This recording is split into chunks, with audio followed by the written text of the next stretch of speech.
Hər birinizi xoş gördük. Bilirsiniz ki, bugün OTK-nın yeni formatda buraxılış imtahanı olubdur və hansı ki 2027-də məhz bu imtahan modeli ilə 11-ci siniflər buraxılış imtahanı verəcəklər.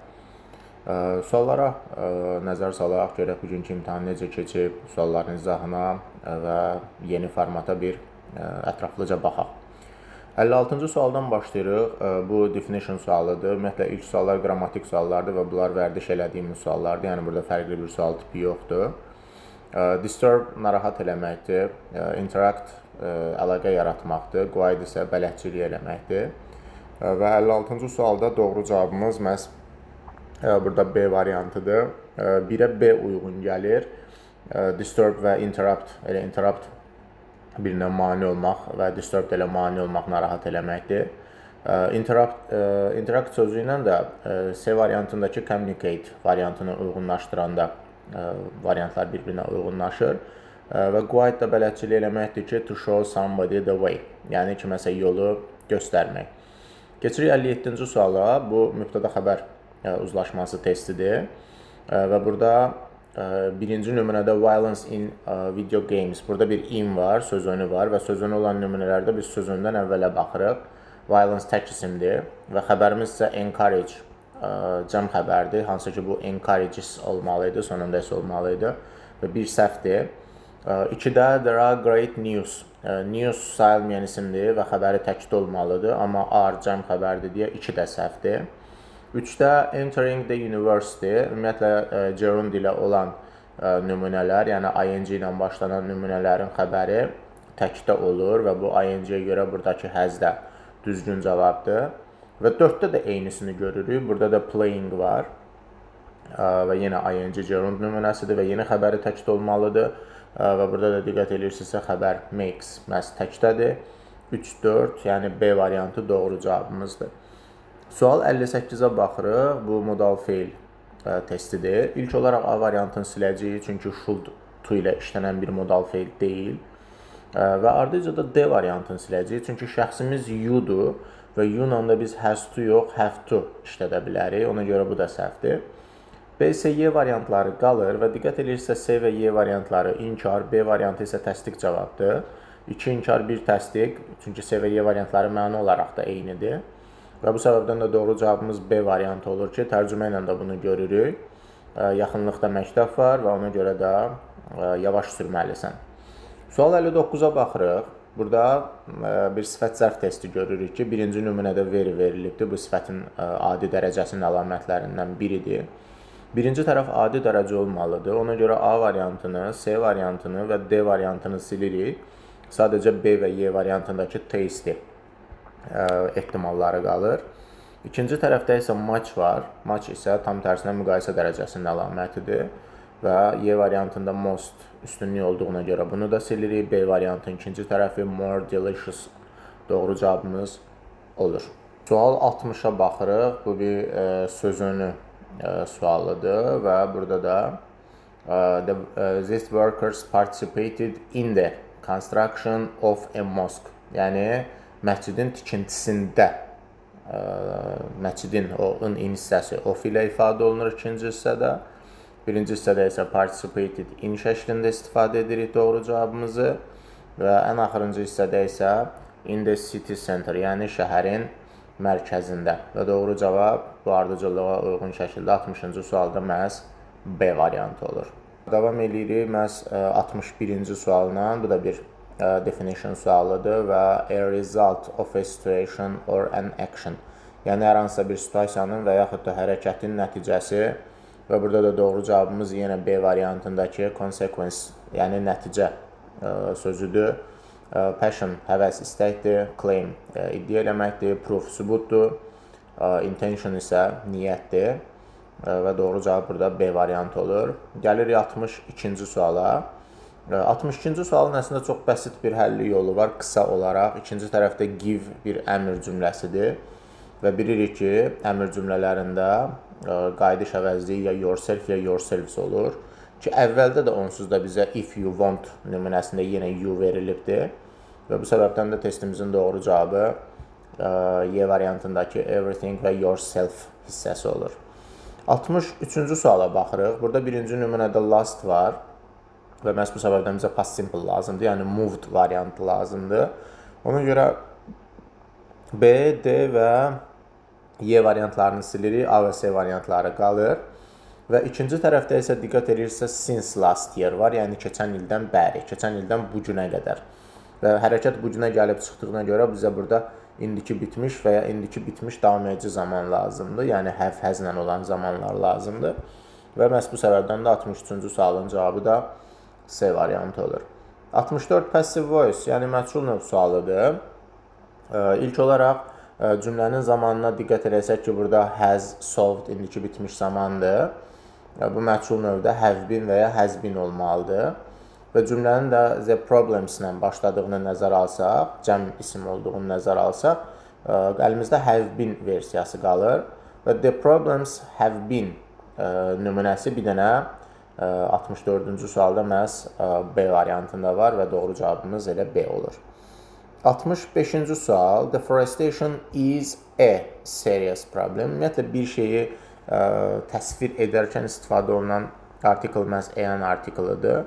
Və ikinci tərəfdə də play an important role olur. Burada 5 variantın 3-ünü əslində silmək olurdu müəyyən şəkildə. Məsələn, diqqət eləsəz, birinci tərəfdə problem sözü tək isimdir deyə, onun qabağı boş qalmamalıdır. Məhz bu səbəbdən C-ni ixtisar eləyə bilərdik. İkinci tərəfdə də important site-lə başladığına görə, onun qabağında E işlənə bilməz. Məsələn, D variantında silirik və role sözü də tək isim olduğuna görə yenə onun qabağında article yazılmalıdır. Boş qala bilməz, məhz bu səbəbdən B-ni də silirik. Yəni, yekunda biz A ilə Y-nin arasında qalandan sonra Y variantını seçirik. Keçirik 66-cı suala. Choose the correct pairs of antonyms. Bu dəfə əks antonim sözləri axtarırıq. 1. Reject rədd eləməkdir, accept qəbul eləməkdir və bu məhz bizim elə doğru cavabımızdır. Rely on və count on ikisi də güvənməkdir. Bunlar sinonimdirlər, ona görə 2 səhvdir. Criticize tənqid eləmək, praise tərifləməkdir. Bəli, bunlar da bir-birinin əksidir, antonim olacaqlar. Reduce azaltmaq, increase artırmaqdır. Bunlar da antonimdir. Və sonuncu 5. Amaze və surprise hər ikisi heyrətlənmək, təəccüblənmək bu mənalardadır. Yəni, bunlar da sinonimdirlər. 2 və 5 sinonimdir. Biz isə antonim axtarırdıq və 1, 3, 4, yəni D variantı doğru cavabımız olur. Baxırıq 67-ci suala. Burada diqqət edirsə, nöqtələrdən sonra people sözü gəlib, yəni cəm isim gəlib. Əvvəlcə ilk olaraq isimdən əlavə olaraq burada xəbərə də baxmaq məcburiyyətində qalırıq. Çünki burada bir have var və cəm isim, cəm xəbər strukturuna uyğun bir cavab tapmamız lazımdır. Bunu nəyə görə vurğuluram? Çünki variantda 5 dənə variant var və 5-i də cəm isimlə işlənə bilir əslində. Demək ki, bizim burada həll edici faktorumuz məhz xəbər olacaq. Və cəm xəbər olduğuna görə məhz 5-dəki each of-u silirik, için xəbəri təkdə olmalıdır. Və eyni şəkildə 2-dəki the number of nümunəsində silirik, çünki the number of-un da xəbəri təkdə olmalıdır. Və 1, 3, 4-dəki a number of, a lot of və many nümunələri həm cəm isim, həm də cəm xəbərdən işlənə bilir və 67-ci sualın da cavabı məhz D variantı olur. Və gəldik 68-ə. 68 feillərin özündən sonraki feili bu tələb eləmə qaydasına baxsaq, yəni, bu son zamanlar artıq istifadə olunmağa başlayan bir tapşırıq tipidir və ehtimal ki, gələnki buraxılış imtahanında da istifadə oluna bilər. Ona görə hər bir feilin özündən sonra gerund yoxsa to infinitive qəbul eləmə qaydasını çalışın, əzbərləyin. Bu yaxınlarda bununla bağlı da bir video paylaşacağım, izləmədə qalın. Çünki bu yeni əlavə olunub deyə biraz şagirdlərin çoxunda bu məsələ ilə bağlı boşluq var hələ də. Agree feili verilib burada, hansı ki, agree özündən sonra to tələb edən feillərimizdən biridir və məhz bu səbəbdən də 68-ci sualımızın cavabı A variantıdır. Əslində, bu mövzuda çox da çətin bir şey yoxdur, sadəcə əzbərləməniz lazımdır ki, hansı feil özündən sonra to, hansı feil ing tələb edir və ona görə də məhz doğru cavabı seçə biləsiniz. Keçirik mətnimizə. Bu formatda yeni, belə deyək, imtahan modelində 2 mətn çıxacaq qarşımıza. Bu bizim birinci mətnimizdir. Və 69-cu sualda what helps people feel and stay healthy? Yəni, insanları sağlam qalmağa nə kömək edir? Burada əslində variantları elə veriblər ki, mətni oxumadan belə çox rahatlıqla cavab yazmaq olar. Çünki variantların hamısı mənfi variantlardır. Bir dənəsi müsbət variantdır. Və burada da doğru cavab 69-cu sualda məhz C variantı olacaq ki, getting enough sleep and exercising regularly. Yəni kifayət qədər yatmaq və müntəzəm olaraq idman eləmək. Davam edirik 70-ci sualla. Burada da yenə bir complete sentence şərti çıxır qarşımıza. Exercising daily. Gündəlik olaraq idman etmək. Və burada da yenə mən təkrar oluram ki, yenə əslində mətnə ehtiyacımız yoxdur. Yenə variantlarla cavabı tapmaq olar. Məsələn, A variantında qeyd olunub ki, yəni çəki qazanmağa səbəb olur. Amma yəni gündəlik məşq eləmək əksinə çəki itirməyə səbəb ola bilər. B variantında narahatlığa səbəb olur. Yəni niyə gündəlik məşq eləmək narahatlığa səbəb olsun ki? C variantında sağlamlığı daha da pisləşdirir, əzələləri zəiflədir. Y variantında da insanlar ürək xəstəliklərindən əziyyət çəkməyə başlayırlar. Yəni bir növ, yəni çox absurd cavablardır və D variantıdır burada doğru cavabımız 70-ci sualdakı makes people healthy and strong. Yəni insanları güclü və sağlam edir. Yenə də deyirəm, heç mətnə ehtiyac yox idi. Sualları öncədən gözdən keçirsəydiniz, rahat cavabı tapacaqdınız.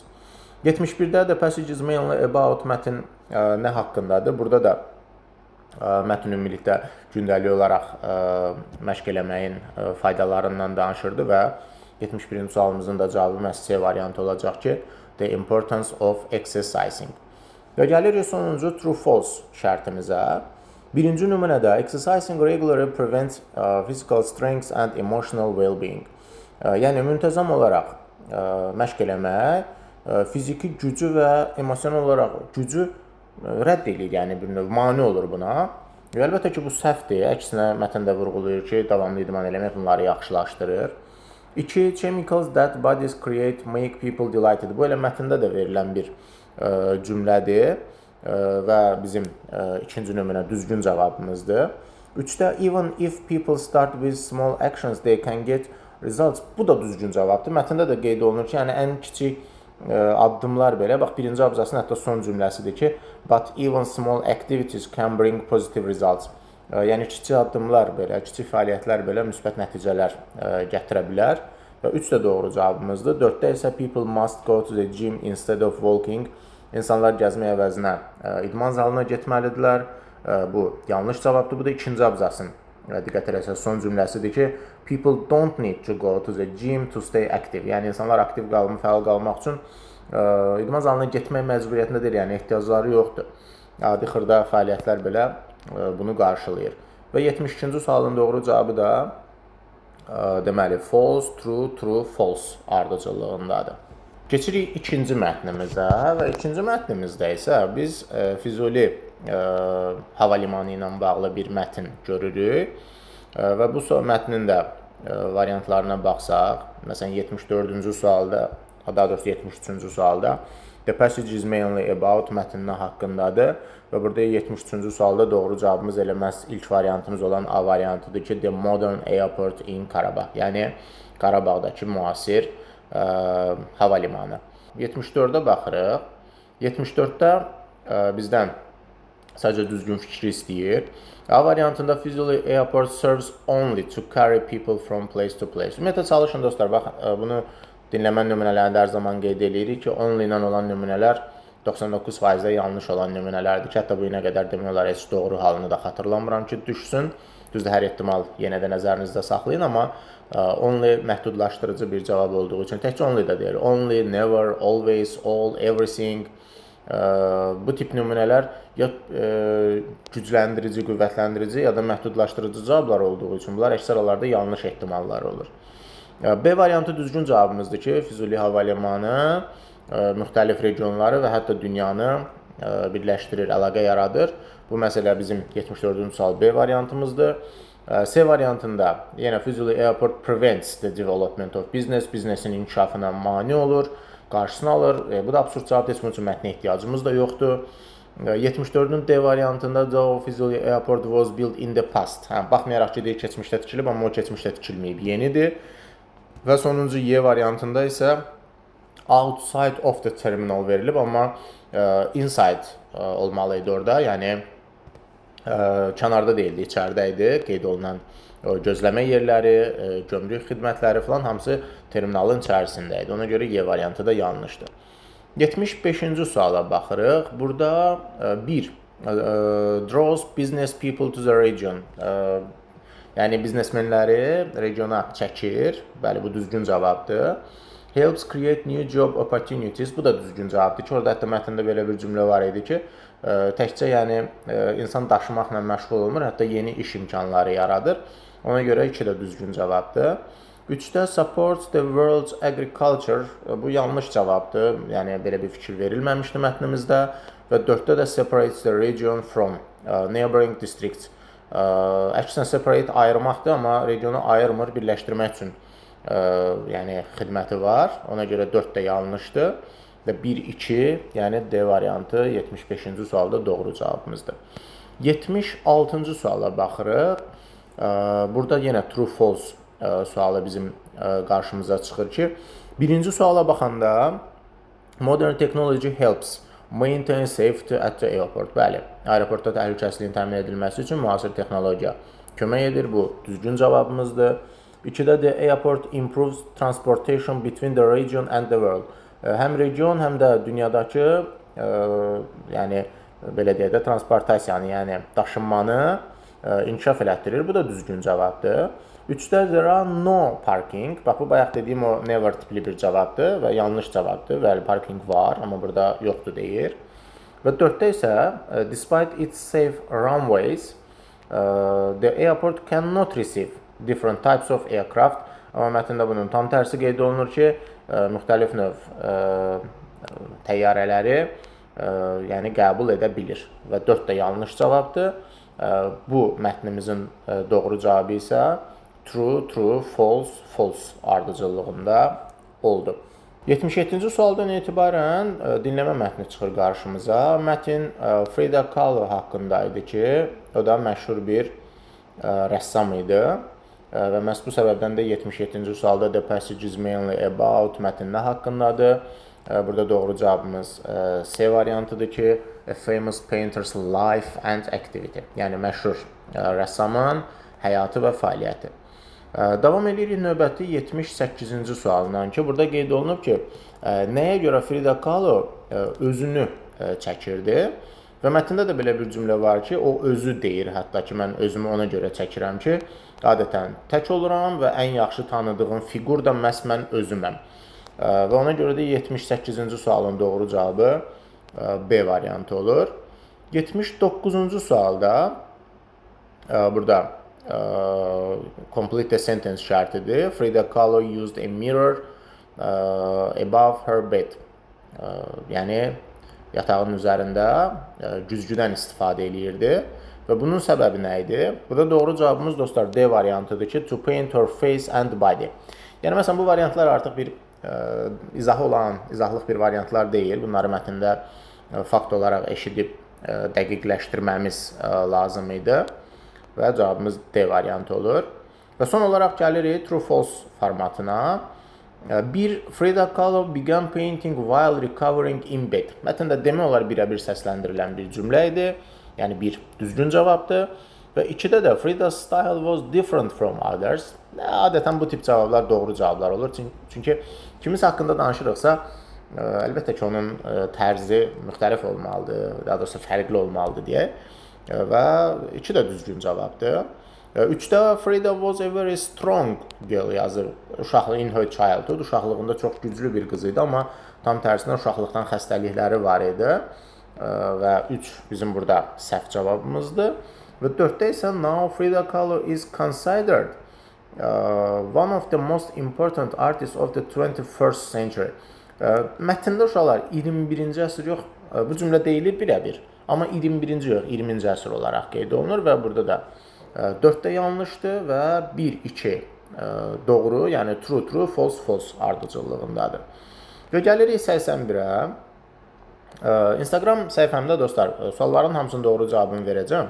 Və üstə gəldən mətnlə də bağlı sizə bir doğru cavab nümunəsi orada yazmış olacağım. Əlbəttə ki, amma burada hər kəsin fikri fərqlidir, hər kəs öz şəxsi fikirlərini yazmalıdır. Mənim sadəcə orada doğru nümunə təqdim eləməkdən məqsədim odur ki, mətni necə yazmalı olduğunuza diqqət eləyəsiniz. Çünki diqqət edirsə aşağıda bir xeyli şərtlər verilibdir və o şərtlərin hamısına riayət edib də cavab yazmaq lazımdır.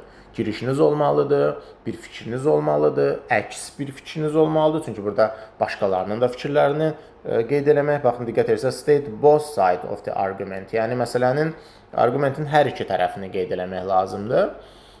Daha sonra fikirlərinizi aydın şəkildə ifadə eləməlisiniz, əks fikirlər də verdiniz və sonunda da yekun nəticəniz olmalıdır. Bütün bunları nəzərə alıb bir mətn yazmanız lazımdır ki, imtahandan effektiv bal ala biləsiniz. Və təbii ki, yenə də söz sayı limitimiz də keçərli olaraq qalır. Hər birinizə uğurlar. İnşallah ki, imtahanı yaxşı yazmısınız. Yavaş-yavaş yeni formata alışmalıyıq. Səhifəmdə də bundan bağlı bir çox nümunələr paylaşmışam. Instagram səhifəmdə də bir neçə sınaq nümunəsi paylaşmışam bu günə qədər. Oradan da baxıb yeni formatı görə bilərsiniz. Nə qədər bu test formatlarını çox işləsəz, əmin olun ki, imtahan sizin üçün daha asanlaşacaq.